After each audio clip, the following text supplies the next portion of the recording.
Okie dokie. All right, we're going to go ahead and get started for the sake of time. As a reminder, this session is being recorded. So anything that we cover during this time, if you want to be able to go back, you will have access to that. But to kick us off, hello everyone. My name is Jared Logan. I use he, him, his pronouns, and I serve as one of the assistant directors within New Student and Family Perks. So New Student and Family Programs is the office that puts on what you all may know as orientation, but we do a plethora of other programs as well. Outside of orientation, we also have our charter course first year seminar class. We also do our family programs, which you all are a part of right now. As well as first day photos, Ask a Knoll. We just did a new Knoll welcome earlier this month.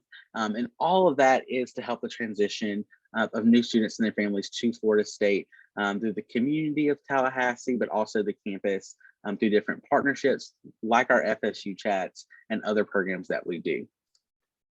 So we just kind of want to make sure we share with you all to make sure you're staying connected with us. So if you've not done so already, many of you may have gotten the link to this webinar from our newsletter, but if you have not, please make sure you sign up for our family e-newsletter.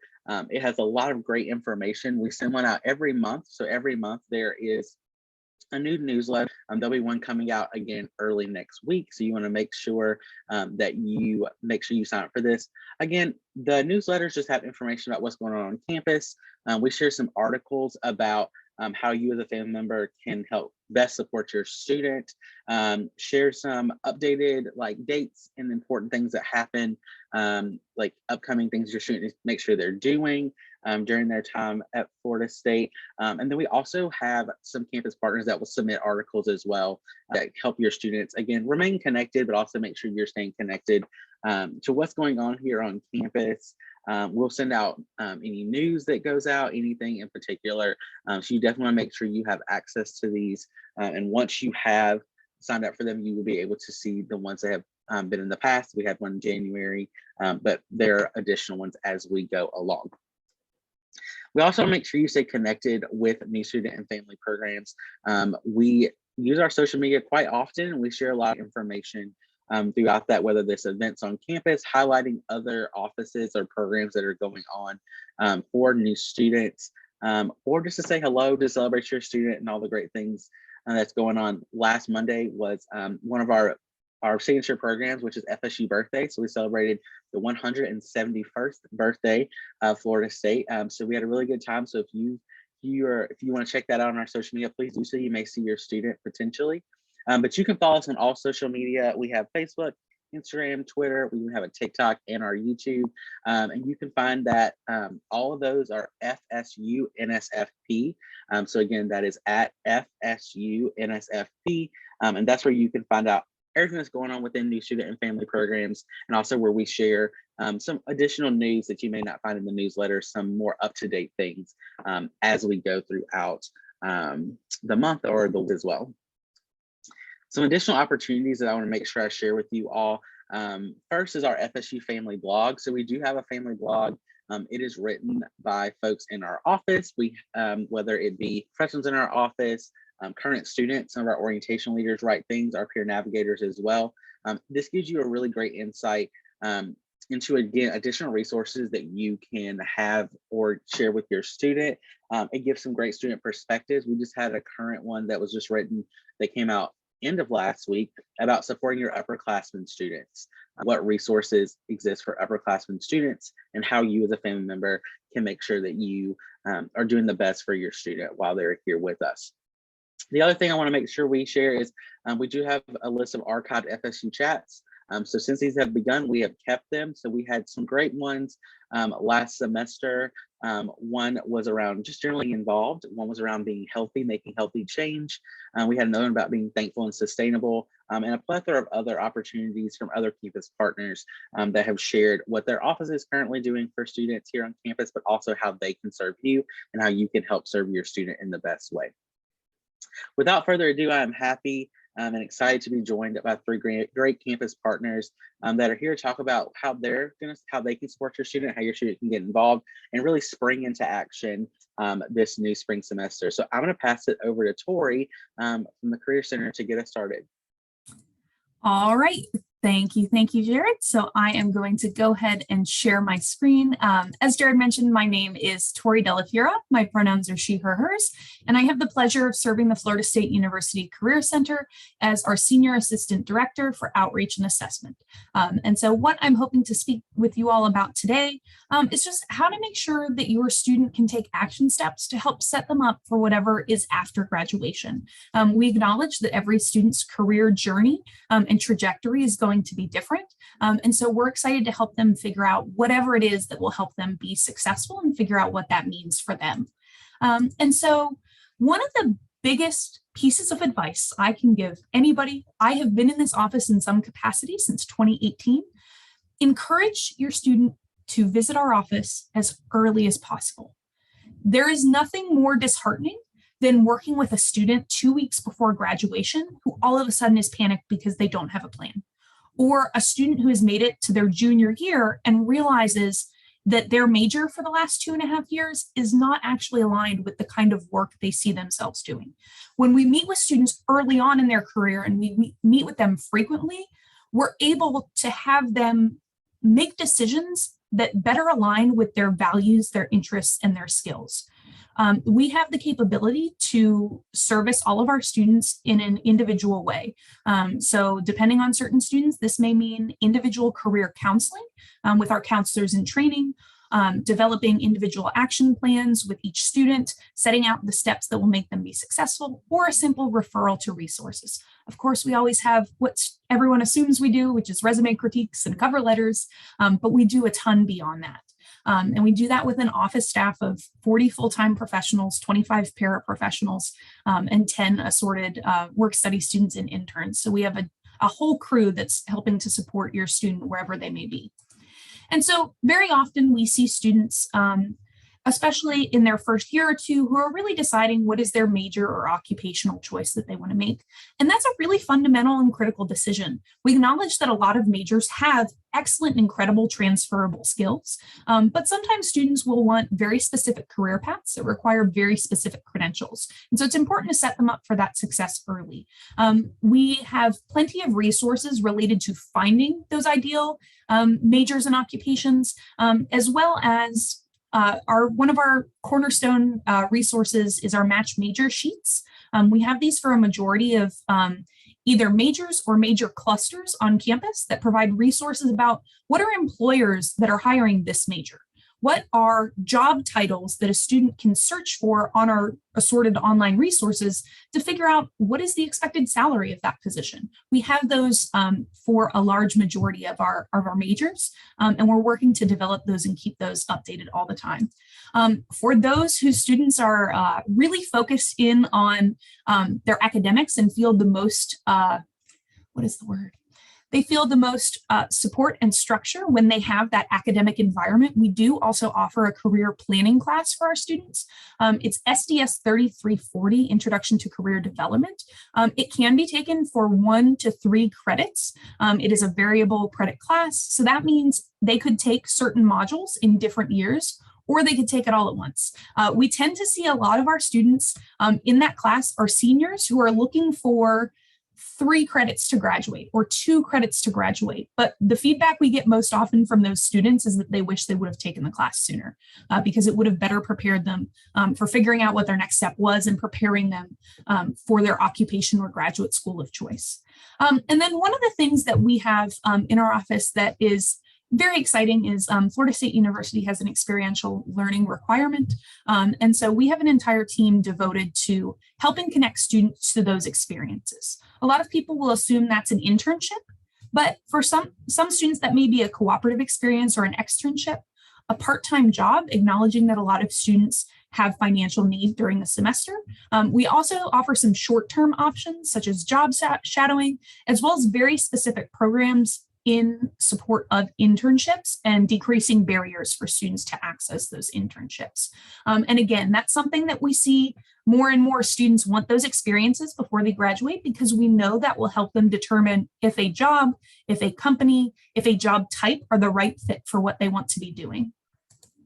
We also have the opportunity for students to learn professional and employability skills while they're still on campus. So obviously we help with critiquing resumes, cover letters, personal statements for graduate school or scholarship applications, but we also assist students in conducting mock interviews. I have helped students with doing those from everything from a part-time job at a bookstore to getting prepared for doctoral students getting ready to go on the academic job search.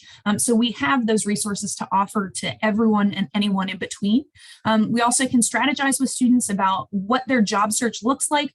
What are the things that are important to them? Some students may be coming to Florida State from out of state or from so far away in Florida, it feels like another state like Miami.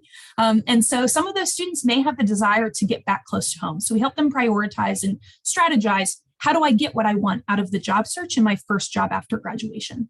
We also help them with social media presence, branding, communication skills, as well as we have resources for students to get professional attire, knowing that sometimes stuff sneaks up on you or you realize that you don't have a blazer or the blazer that fit in high school doesn't fit anymore. And so we have some resources for students to get that clothing entirely free of charge to help them look and feel their best for that.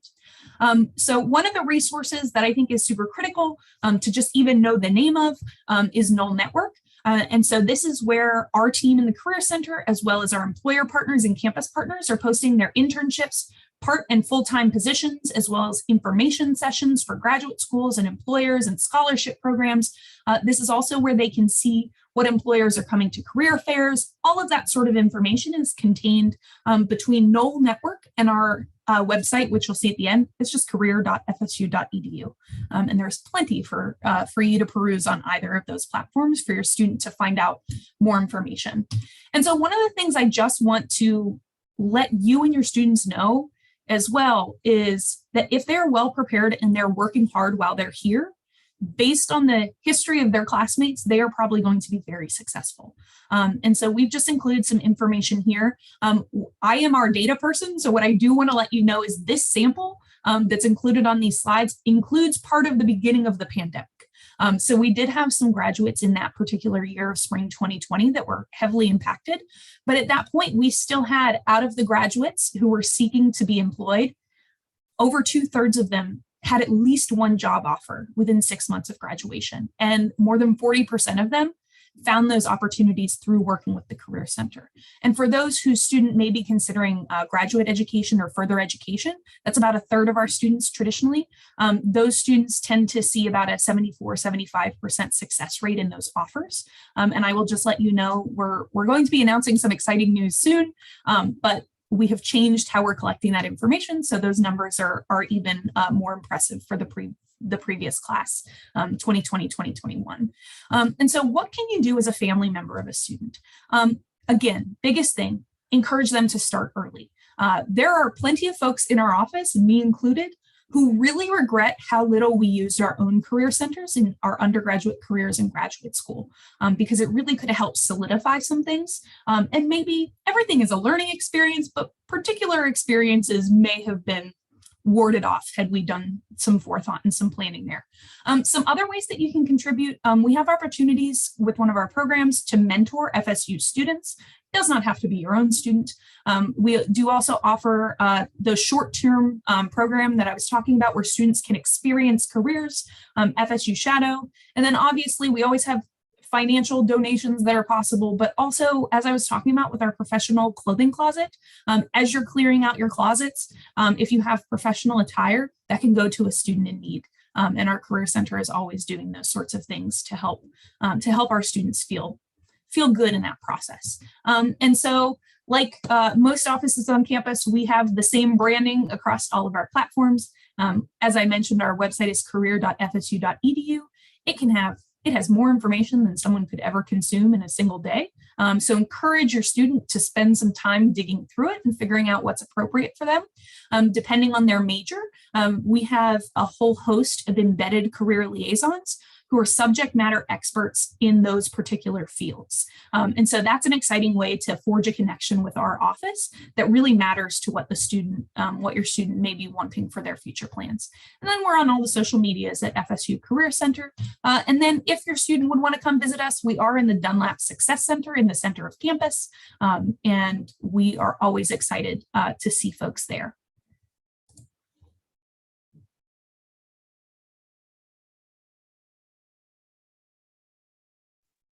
Thank you so much, Tori. I'm going to pass it over to David to do our next presentation. Thank you so much, Jared. Excuse me. Thank you so much, Jared. Thank you, Tori, for a wonderful lead presentation. Hard act to follow, but one that the Center for Leadership and Social Change is always happy to with our friends in Dunlap Student Success Center. So as Tori was sharing, that the Career Center is in Dunlap Student Success, the Center for Leadership and Social Change, which I hope to inform you of, is also in that building. My name is David Bateman-Sheeler. I use he, him, and his pronouns. I am a student program coordinator within the Center for Leadership and Social Change. The Center for Leadership and Social Change at its heart is 3 campus offices in 1, and now increasingly 2 major offices fulfilling 3 major roles. Can get a little confusing, so let's talk more about that. This is kind of a photo from our, oh, well, I don't know if that did that weird little image thing for you all. So who we are a fun-loving campus office. We are student programming professionals at our hearts. And so what we do with about 30 full-time and part-time staff members and graduate assistants coming from a range of backgrounds and disciplines is program for campus students to learn about leadership, to learn about community engagement and service, and to learn about diversity, equity, and inclusion, and the ways in which all of those come together.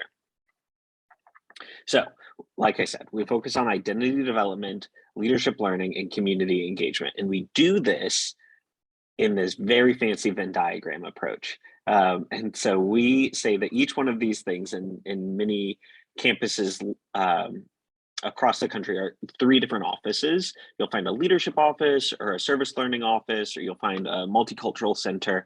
But at Florida State University, as innovative as we are as a university, we rolled all those into one and titled it the Center for Leadership and Social Change. And then this last year decided, well, maybe 2 offices would be good too. And so we are currently restructuring, but last summer we relaunched 2 offices to fulfill those 3 functional areas. So here you'll know that we have the Community Rooted Engagement Office, or CORE, and the Representation, Inclusion, and Student Equity Office, or RISE. However, we are still operating as the Center for Leadership and Social Change. So if you're ever looking for the center on campus, or you're looking for the Center for Leadership and Social Change, you'll also have to tell us who you're looking for within CORE or RISE. I have 8 programs that I want to just quickly introduce for you so that you have something to take away. Each one of these programs, so we offer over 30 different programs, but the 8 that I want to highlight right now are things that this semester you could get engaged in right away. These are not things that you have to wait for application periods for next fall. These aren't things that you're going to have to be in for 4 years or highly competitive applications. These are things that you can get involved in right away, or your student can get involved in right away. The first thing is the Multicultural Leadership Summit. So this will be taking place later this semester. It focuses on identity, learning, and empowerment in coalition building. So when we say these 3 things together, what we do really mean is that you're going to be using a conference kind of weekend long opportunity for students to, 1, experience a conference perhaps for the first time, 2, choose their own path and choose their own interest in learning, where all workshops are either student given or faculty staff given and based in intercultural identity development modeling. And this again is hosted in the spring term. As I move through any of these, if you have any questions, feel free to write them down in the chat, and I believe we'll be returning to the chat in our question and answer at the end. So I understand that I'm probably presenting in a way that's going to generate a lot of questions. I've also linked each of the individual web pages at the bottom here, but please know that we can always come back to your questions in the end. We also have the social change peer educators.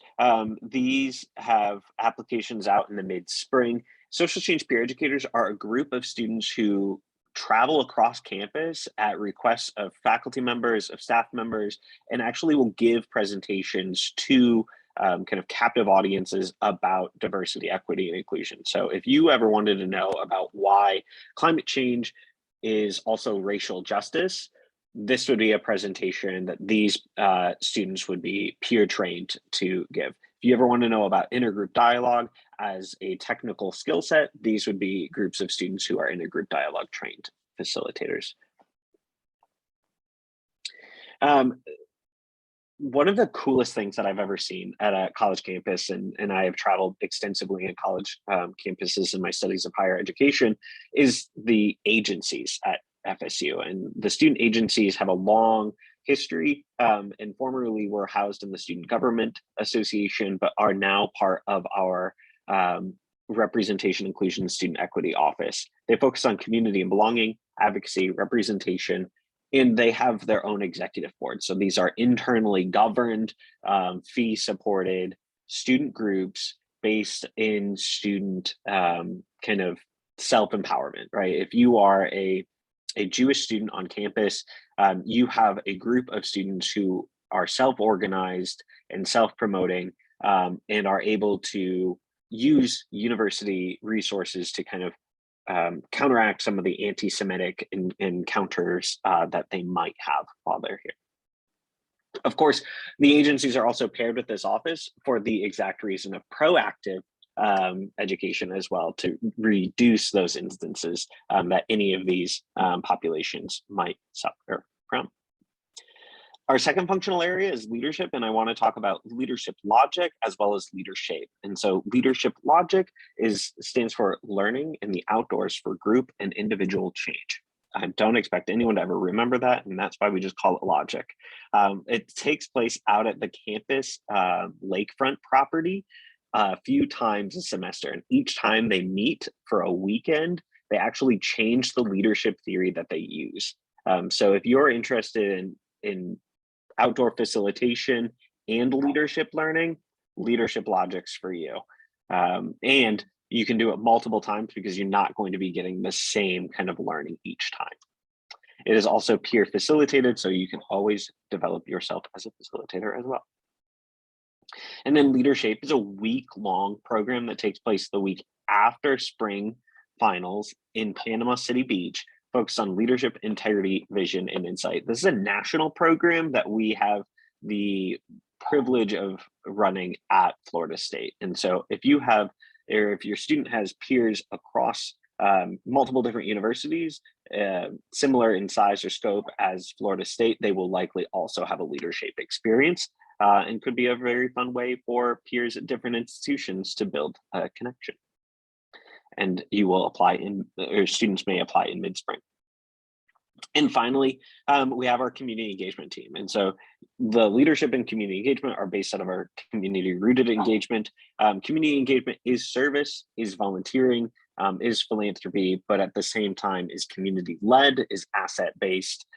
These are the ways in which we teach the work, but generally it is a day-to-day service experience. And so we use Engage TLH, pre-pandemic was running 16 different experiences a week out into the Tallahassee community. That is to say, right now we're not quite at pre-pandemic levels as we continue to recover as a university, but we are on our way towards progressing back to those pre-pandemic 16 service opportunities each and every week. And these you can sign up at my.fsu.edu. It's a one-time commitment, but you're always welcome to sign up more than once. An application, these trips fill. In 2019, 2020, we had over 2,500 students participate in Engage TLH. And so this is a major service contributor to the university. And then a program that I personally run is Florida State Alternative Breaks, which does very much the same thing, but does it during university breaks and weekends. And so this you can think of this as an alternative to a traditional spring break, is one of our more significant service endeavors throughout the year, but also during like an MLK weekend, long weekend, or a fall break long weekend would be other opportunities for engagement. It has year-long membership because our students are constantly finding new opportunities to travel and plan service experiences. This is student run. And so if your student has an agency, perhaps in a few hours range of Tallahassee, and they want to bring that to a new community relationship, they can do that. And our last program that I want to leave you all with is Peace Jam. And Peace Jam is running currently Peace Jam Saturdays. So your student has every Saturday or so opportunities to engage with Peace Jam in a learning workshop series. Peace Jam, though, as a larger organization, is an international organization which connects Nobel Peace Laureates, high schoolers, for global transformation through the United Nations Sustainable Development Goals, all mentored through college students. So if your student is really focused on mentoring high school and elementary school and middle school students and wants to do good in the world and connect and meet Nobel Peace Laureates, Peace Jam is that opportunity for them. Applications for its leadership board come out in the late spring, when leadership board in the Center for Leadership and Social Change never meets prior experience. And so that's something I want to leave you all with. If your student has any interest in engaging further in just learning about who they are as a leader, they can feel free to connect with us. Page Rents is kind of our media hub on this page, so help put the slide deck together for us. But Page is connected to every single program and every single program coordinator as our media central hub. So if you email PRents, or you email the center, or you direct message us on any of our social media platforms, or you visit us right after you get your resume critiqued, we would love to help your student just know that they are a leader, because I'm confident that they already are.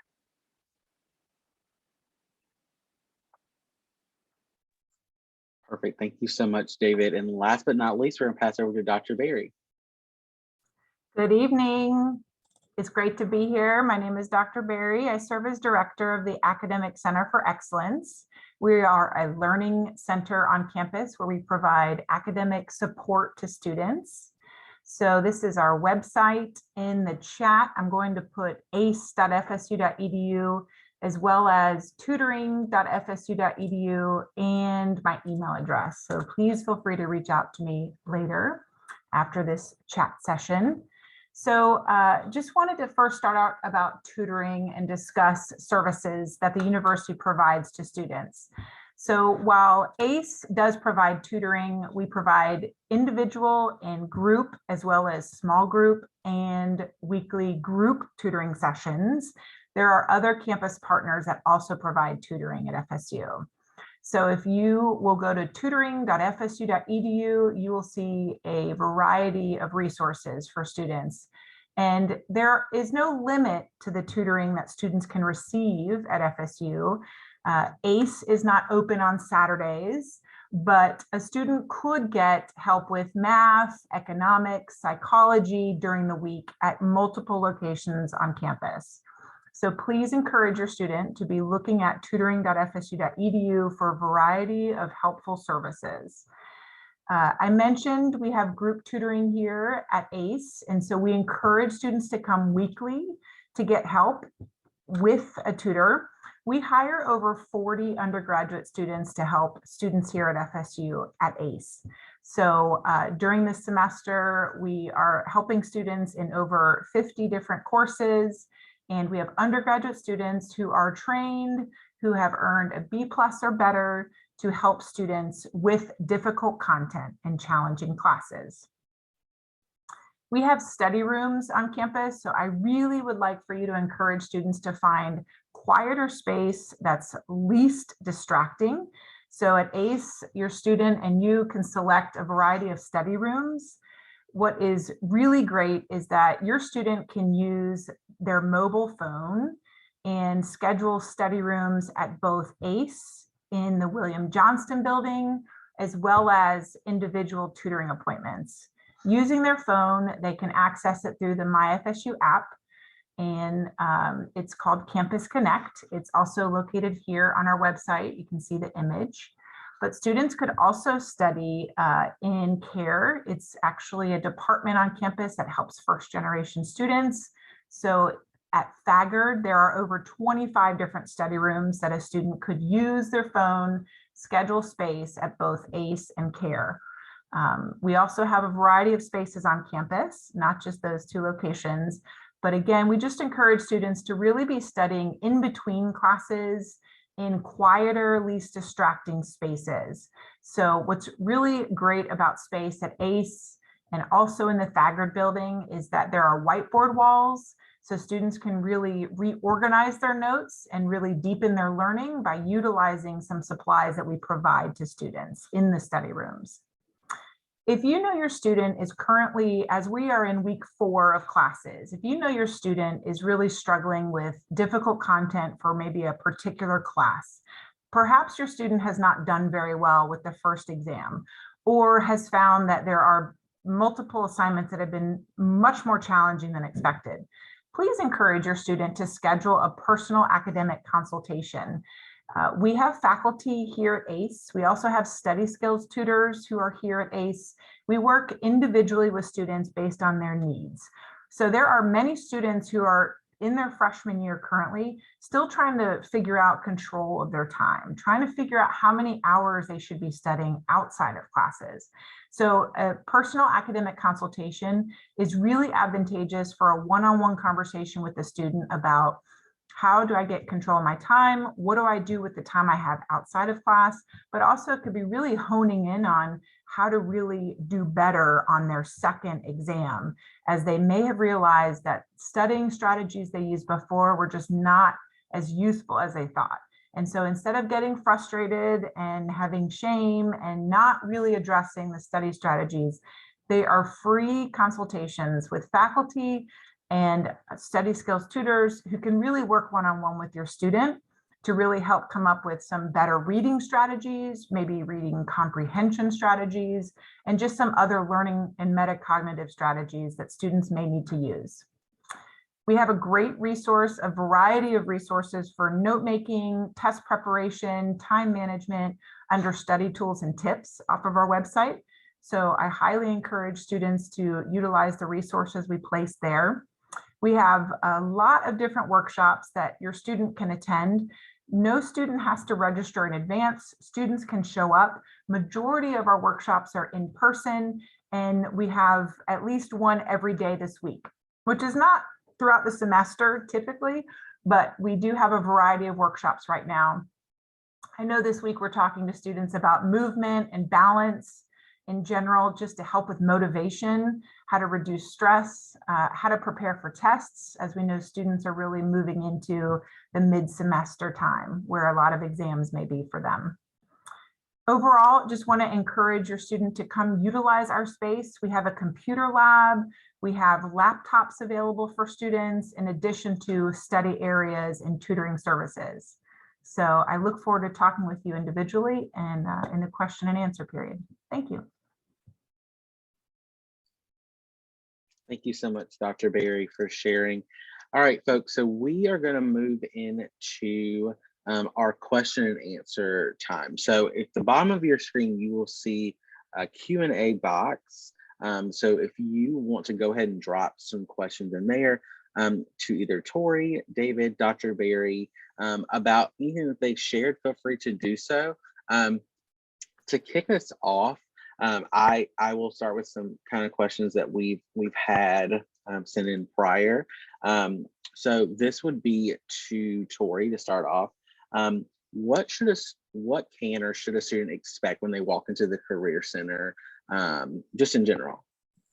Yeah, absolutely. So the first thing that they'll do is they'll sign in. They'll have a conversation with someone at our front desk to kind of ask, what brought them in that day, and that will kind of get them. We call it triage, but it'll kind of get them figured out who is going to be the best person to serve them in that moment, and where in our office, in our drop-in area, should they go to facilitate that conversation. From there, we usually ask that if a student is wanting to talk about their resume, we offer free printing for resumes in that same space. So if that's what they're there for, they'll be directed to print that out over in the corner. And then from there, depending on what the student is looking for, it may be working on a computer with one of our career advisors. It may be working through that resume or cover letter with one of our graduate assistants. It may be talking through the job search process with our full-time staff. It really kind of depends for us who is on desk at that given moment, but there will always be someone there between the hours of 9 and 4:30. And so it really depends what the need is, but also acknowledging that for some folks, that one-time visit isn't going to be enough. And so depending on the needs and complexity of the student that's visiting, that's going to wind up being, they may have a couple tasks that the person they're working with says, here's what we'd like you to accomplish. If you need any help doing that, you can come back. But if not, wait until you're done, and then you can come on and visit us again. Or if the student is really struggling and there's kind of some things there that may benefit more from that individual kind of counseling attention, we do have that as a resource as well. But if students are feeling stressed and anxious about that, and they're really having problems with their decision making, we do ask that they come to that drop-in appointment first. And I should not use the word appointment. They should come to drop-in first because they do not need an appointment. As long as it's between those hours, we will have someone there at very busy times, and maybe 10 to 15 minutes. But that usually is not the case. We usually are pretty good to get someone there and in and out as soon as possible, because we know the time commitment can be a hindrance for some students visiting our office. Perfect. Thank you so much. Next question is for Dr. Berry. So what subjects or areas are covered within tutoring, or like what areas could students come to tutoring for? Great question. A variety. ACE provides tutoring for over 50 different courses. So it could be economics, physics, psychology, accounting. We really try to hone in on the most challenging for freshmen, sophomores, even juniors entering selective majors. So if you visit tutoring.fsu.edu, I think you'll be really pleased to see the variety of subject areas that your student can get some help with. So if for some reason your student really needs to study in the evening, ACE is open, as I mentioned, every day but Saturday. We close at 9 p.m. on most nights except Friday.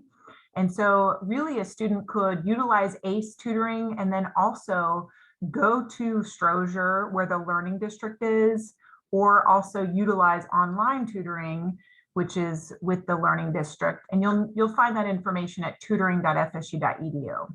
So even if your student is not a first time in college or first generation student, CARE also has tutors in the Thagard building that are providing tutoring. So variety of subject areas, some modern languages as well. Really a student just needs to use their ID card and schedule appointments if they want to see a variety of tutoring for courses at ACE. But Thagard is drop-in as well as Learning District as well. Perfect. Thank you so much. All right, David, question for you. You talked about you work with alternative breaks. What are the upcoming alternative spring break options? Thank you so much for that question.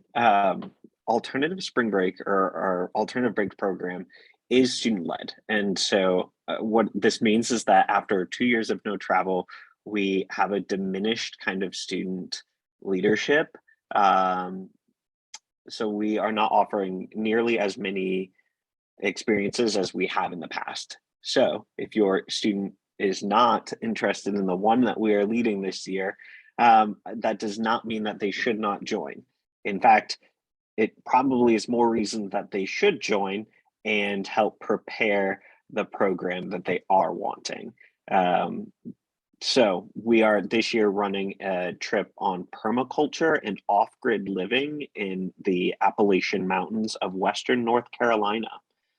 So if you're familiar with the Blue Ridge Parkway, we'll be just off of that, living in an off-grid and permacultural farm.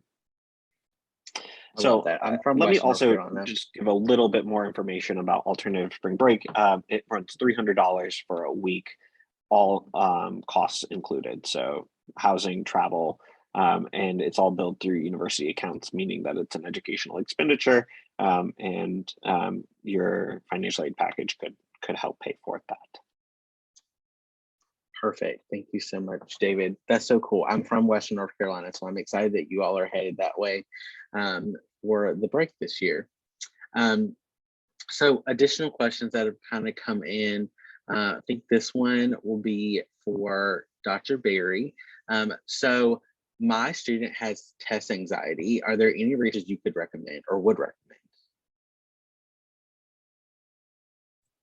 Yes, for test anxiety, I would recommend the academic consultation with a faculty member. Feel free, your student can email me directly, or there's a variety of us, both faculty and study skills tutors, who can talk specifically about test anxiety before testing.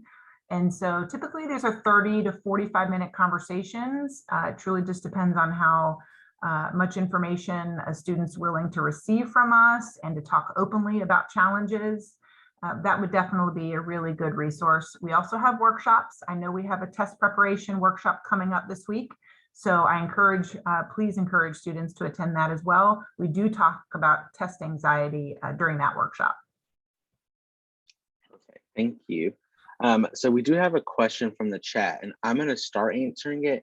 And Tori, if you will kind of jump in and add in some pieces that maybe I may have missed. So the question is, what guidance would you give for the number and or types of club organization students to join? The second half is, what is the potential employer looking for in students applying to internships in the range of clubs, organizations, extracurricular activities? So I'll answer, and like Tori, please feel free to jump in. So when it comes to number, there is none, right? So what we will always say to students, it depends on what you're interested in. There are a plethora of clubs and organizations here on campus. And what's really cool about FSU is if it's not here, you can create it, right? So your students can find that organization. If they go to Knoll Central, they can like type in some keywords around some things that they're interested in, and those things will come up. But again, it is based on what is your student's schedule. So it's really hard to answer that. So what is your student's schedule? Are they someone that's freer on the weekends? Are they someone that wants to get involved in the day? They want an on-campus job. They want some other ways to stay involved, that maybe they meet in the middle of the day, they meet in the afternoons, whatever works best for your student's schedule. I always recommend finding at least one. Maybe that's one thing that is you're super passionate about, things that bring you joy or your students joy, or if there's two things, great, right? But like really making sure that you're thinking about your students, making sure they're thinking about their classes versus make sure they rest and are being well. That is important to us here at Florida State. But also, how are they getting involved? How are they staying connected with friends, whether those friends are from the organizations they're involved with or not? From my understanding and my experience working with students when they're looking for internships and things like that, I feel like employers in general are looking for students that have some social skills. So being involved in things will be beneficial to them, right? So making sure that they know how to have a conversation, they know how to engage with other people will be beneficial. Tori, would you add anything else? Yeah, so the usual piece of advice I give to folks, echoing pretty much everything Jared just said, but I think the biggest thing is really having your student focus on, are they concerned about the number of opportunities available to them on that resume? Or are they concerned about the depth of the opportunities available? So for example, if your student decides they want to join every club or organization, in order to get them to fit, they're only going to be able to devote a single line. And is that single line going to really express to that employer or their graduate school what they gained from that experience? Or does it make more sense for them to find a club or two or an organization that they really enjoy and get involved in that organization, grow, make friends, take on leadership positions if they're able and that meets their skill set? But it really ultimately comes down to not only the social skills, but how can you talk about the things that you've done? You can have that student who has an incredible resume on paper that looks like they should check all of the boxes, but if they don't articulate how they grew and what skills they gained from that experience, most often employers would rather be able to talk and take the student who may have had fewer experiences, but can talk about them in a meaningful way and talk about their impact. I did also see a couple questions about internships and part-time jobs as well. And so we do offer a couple internships, not necessarily with, taking advantage of being in Tallahassee. We don't have a ton established like with the governor's office specifically, but we always have students who are interning. What is unique about Florida, I am not originally from Florida, is the fact the legislative session is so short. So a lot of individuals will be taking advantage of interviewing for internships in the fall to take those spring internship opportunities up the hill in the Capitol. And so if you're interested in that, and then on-campus job opportunities, there are two options. So the first one I'm going to give you is Null Network that I was talking about. We ask our campus partners, as well as university HR, to post our what are considered OPS part-time temporary positions in that platform. If your student has federal financial aid and federal work study, there is another option to look there, but we try to go through about every week on our own and make sure that what we have in Null Network is matching what is on the federal work study availability site. And so those are kind of two different options there. And you can also let your student know that we have on that website, you can look for both on campus, but also you can add kind of the location filter to see within 5 miles of campus or remote only part-time jobs, that sort of thing. But that's all, again, Null Network. You have to add a couple things to the URL. So if you just go to the Career Center's website, it is in our rotating page on the very top there. Perfect. Thank you so much. All right, David, another question for you. So my student has talked a little bit about Peace Jam. Can you tell me more about what that is? Yeah, so Peace Jam is several different things. At its central purpose is to promote peace through the United Nations Sustainable Development Goals. It does this in two major ways. First is through a mentorship program with kind of primary and secondary students, and they create a kind of peace project. So if your student is interested in mentoring youth, like so in Leon County schools, we mentor students in peace projects. And then the larger piece of Peace Jam is what might be, if they've ever used the words like Jamly leader or like facilitator, we have a Peace Jam Slam once a year where we'll actually bring a Nobel Peace Laureate to campus or remotely during the pandemic, and they will facilitate breakout discussions and workshops around that Nobel Laureate's work and message. So Peace Jam is both a conference as well as a mentorship program.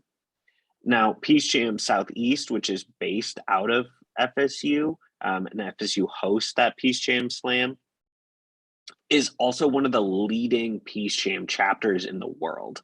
And so from time to time, kind of those who, I don't want to say like climb the ranks, but get very heavily involved in Peace Jam at FSU actually are extended opportunities to go kind of travel to other Peace Jam chapters. So I have witnessed Peace Jammers travel to Peace Jam Ghana, Peace Jam Panama, and Peace Jam Kenya as just other places to help Peace Jam chapters continue the operations and sponsor mentorship programs. Perfect. Thank you so much. All right, so Dr. Berry, here's another one for you. So if my student does well in the class that they're in, can they work for you all? I love that question. So yes, we are a large campus employer. We, as I mentioned earlier, hire over 40 tutors, typically in the fall and the spring. We have fewer staff positions in the summer just due to student population on, during the summer term. But I encourage your student to apply. I cannot guarantee a job, but it does depend on the openings that we might have. And so, yes, from our website, a student can select tutoring, and then how to become a tutor, you apply online. And we do ask students to have faculty recommendations, at least one. It's great for a student to have more than one. And the faculty member will at least say that they feel the student is competent in this area. We also look at the student's performance as well, as I mentioned earlier. And then we provide well over 10 hours of training in general to talk about tutoring and peer assistance, peer learning, and how to help others. Perfect. And Thank you. currently we hire at $10 an hour, just so you know. Thank you so much for sharing. All right, Tori, here's another one for you. So my student's a little lost and doesn't know what they want to do with their lives or kind of what they want to do post-graduation. Do you have any assessments or something that will help them or could help them? Yes, absolutely. So we have several. I will say we have two that are very popular, both of which your student would need to come to the Career Center because they are password protected, just because we don't want everybody on the internet to be able to use our assessments and take them. But we do have two, one of which looks like it is from the 90s.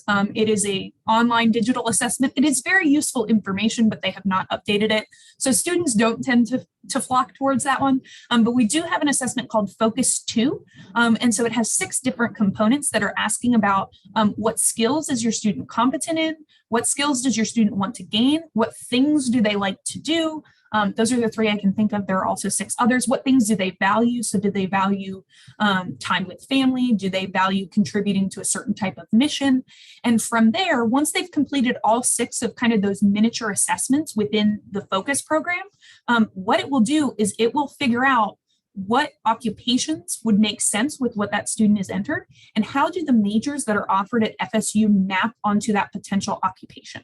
And so it would give the student more information for them to explore. They can compare and use that to compare both occupations and major choice, but it would give them some guidance. And again, I always tell students that they're like research-backed BuzzFeed quizzes. It's always fun to take a quiz.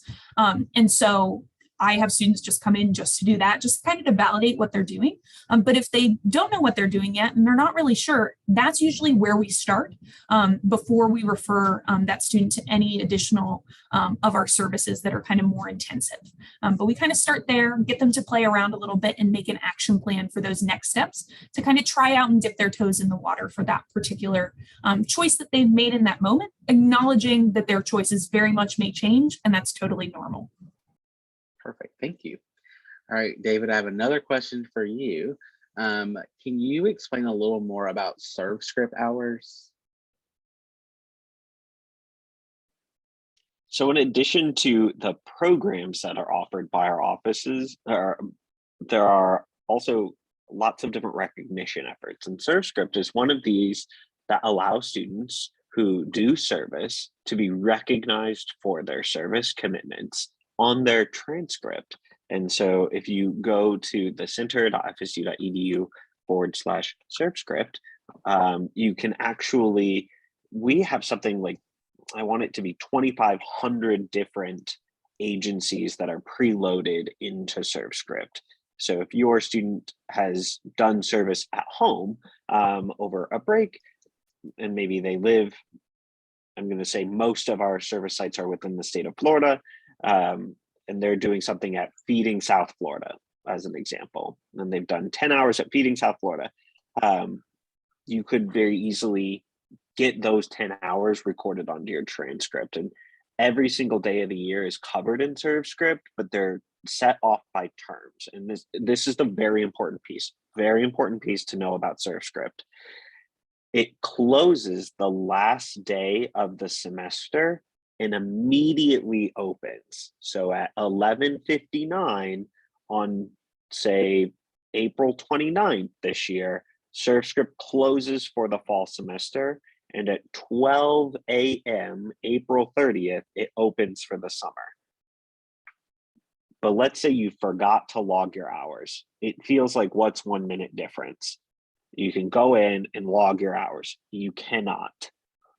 Your hours will be declined if there is any reason to believe, and we audit these hours regularly for accuracy.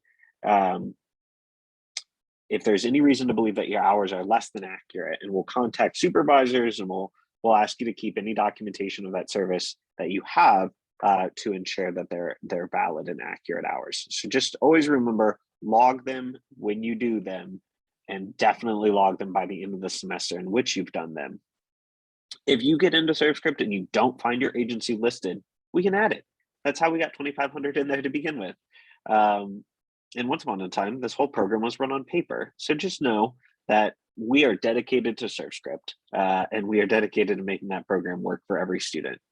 So if you've done service at an agency abroad and you don't have the cell phone number of the supervisor, that's fine. We will work with you to find an alternative, because you are asked to list the phone number, of course, for the supervisor. So what are you going to do there? You're going to contact the center, and we're going to work with you. Perfect. So I have one question from a family member, and then I have a general question for all of you. And the last question is going to go to Tori, also associated with recognition. Can you tell me a little bit more about the Garnet and Gold Scholar Society? Yes, I was hoping that was where that statement was going. And so out of all of the career preparation programs we have in our office, we do also house undergraduate recognition society that we say rewards and recognizes students who do excellent work both in and outside of the classroom. And so this program was founded over 10 years ago now, and it is going strong. But in that 10 years, there have been just over 2,000 undergraduate students inducted. So it is a very prestigious honor. And so what does a student have to do to get that honor, right? And so we are asking students to engage in 5 different areas. Of those 5, they have to pick 3. And there are prescribed specific activities within each of these areas. The student has to do activities in 3 of them. So the first is international. Most students fulfill this opportunity by going on usually one of the FSU International Program study abroad trips, has to be at least a week long, or completing our Global Citizenship Certificate in our Center for Global Engagement.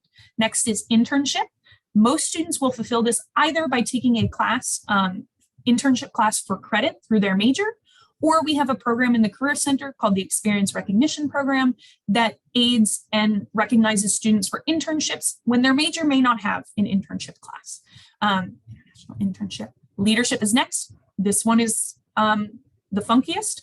And so it has a very specific requirement in that each student who chooses to pursue leadership must take one of the pre-approved leadership classes. We want the students who engage in this area to have a foundational understanding of leadership theory and what it means, because it does not just mean being president of your organization. There is a lot beyond that. Then from there, students in leadership must choose one of 2 other things. They either must be part of an approved programs such as orientation leaders, resident assistants, where they're given kind of intensive training and leadership development by institutional staff and faculty, or they may have a positional authority of leadership in a organization for a given amount of time, so a very specific amount of time, and reflect on those. Then the next is research. I have to do them in alphabetical order because that's the way they go in my brain. And so research, students may engage in honors in the major. They may engage with the undergraduate research opportunity program. They may do research with a faculty member through a DIS or other program, and then they present on that information. And then the last, as David mentioned, is service. So the Garnet and Gold Scholar Society has a 200-hour minimum service requirement, which is where a lot of our students who are trying to use that one go, oh no, I forgot to log my hours in SurfScript. Unfortunately, we can do nothing.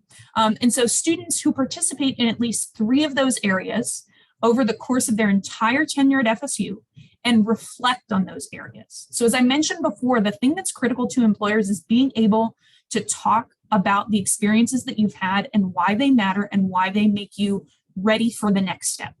And so the entire point of this program is to do that. Students who study abroad, students who have internships, students who do research, these students have awesome experiences, but we want to make sure that they can talk about them and talk about them well to help set them up for success. At the end of the program, they do a final reflection about everything that they learned.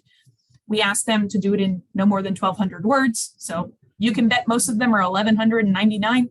And so then at graduation, the students are given the opportunity to get a medallion. They get their picture with the university president. They get it notated on their transcript. So just like ServScript, it is an additional recognition piece on the actual academic transcript. And those are all fine and great, but it is really that preparation piece to get them to reflect and talk about it. It's an incredible program. There are very few in the country that recognize students who do these sorts of activities in the same way. And so it is a really awesome opportunity. And like everything else in our office, I will say it fits under the umbrella of we would rather have students who may have the slightest interest in the program sign up the day they get here, or maybe their second or third semester, so we can help support them along the way, rather than the students who email us. We got emails last week that said, hey, I'm graduating in April and I'd really like to do this. Well, they already did all the things, but because there are certain deadlines that have to be met, they cannot receive the recognition. So we give them support to reflect and kind of get that critical reflection piece, but they don't get the medallion or the recognition at commencement, that sort of thing. So if that's something your student may be interested in, go ahead and have them. They just have to go into my.fsu.edu. There's a way for them to sign up through there, and they can get on our list so we can kind of keep an eye on them and help them along the way. Perfect. Thank you. So the final question that I'll ask all of you is, what is one thing that you wish FSU students and families knew about your office?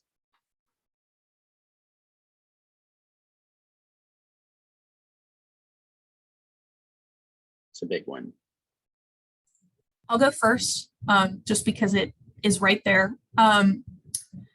Students think we're scary. I don't know if the thought of planning for your future kind of stresses students out. They don't want to come to us until they either have it absolutely figured out or they absolutely don't.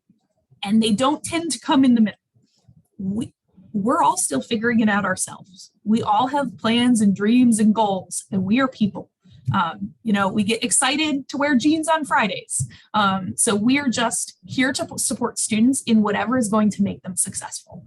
And that success doesn't mean you have to have it all figured out, but it also doesn't mean you have to be scrounging to try to figure it out. If you're somewhere in the middle, you just want someone to look at your resume, you just want to talk to someone about, hey, I was thinking of getting a part-time job.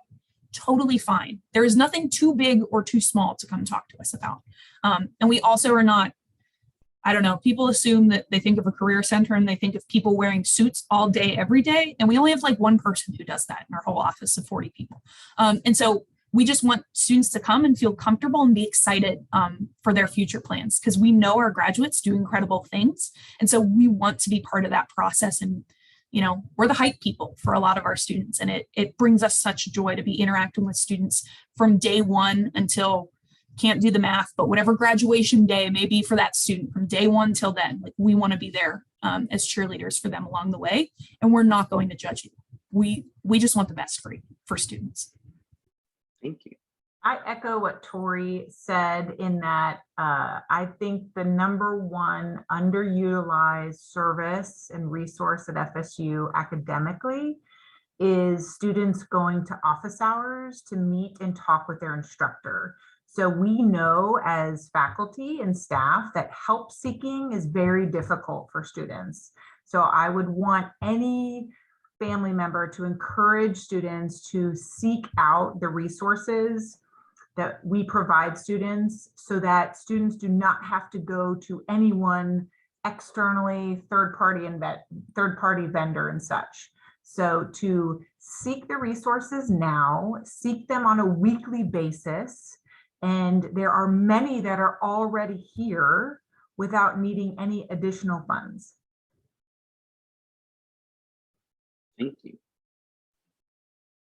My thing is that I think the students who are often engaged in the Center for Leadership and Social Change are overrepresented in programs like or attending office hours or the Garnet and Gold Scholar program. And I believe that that's because we're a complementary, what we call high impact practice, whether it's service learning and community engagement, or it's diversity, equity, and inclusion through belonging programs, community building, or whether it's just the self-efficacy of being able to say, I am a leader. All of these things increase your likelihood of saying, I am a leader and I need to go to office hours to ask for help. I am a leader and I'm going to get a job that's appropriate for me, right? And I'm going to also have to ask for help on how to do that. So help-seeking behaviors, okay, I believe are increased by what are high-impact practices. And there are a ton of them across the university, right? If university housing were here, they would also say living in a living learning community is high-impact practice. Taking a first-year experience course is a high-impact practice. There is an entire field of academic study behind the student affairs experience and student affairs experience that we all support. And I think that whether it's coming to the Center for Leadership and Social Change, coming to ACE, coming to the Career Center, or going to just new student family programs, or anyone in the division or the Department of Student Support and Transitions. Sorry, I'm still getting used to the new name. I think that we're all here to represent best practices. And whether your student, wherever your student finds their space, we will help them find their space. And students with a space are students who will be more likely to be successful. And that's what I have to say on that. I wish that people knew that we just represent one of many places. Perfect. And thank you, David. That was a great way to wrap this up for us. So I do want to say thank you to Dr. Berry, Tori, David for joining us this evening. Thank you, family members, for joining, asking your questions, staying engaged with us throughout our time. We will continue to have FSU Chats. There's one every month. They're probably going to be towards the end of every month this whole semester. So please be sure to look out for those as we send out emails, and make sure you're checking our social media. If you're not done, sorry, make sure you sign up for our family e-newsletter. Again, there's one that comes out next week for February. So please make sure you have done that. If you do have questions, feel free to reach out to nsfp@fsu.edu. We are happy to direct you in any way, but also to provide some answers to support you as family members. But again, thank you all so much. We will be sharing this recording again. So if anyone missed anything or joined a little bit later, you will have access to those as well. But again, thank you and have a good rest of your evening. Bye.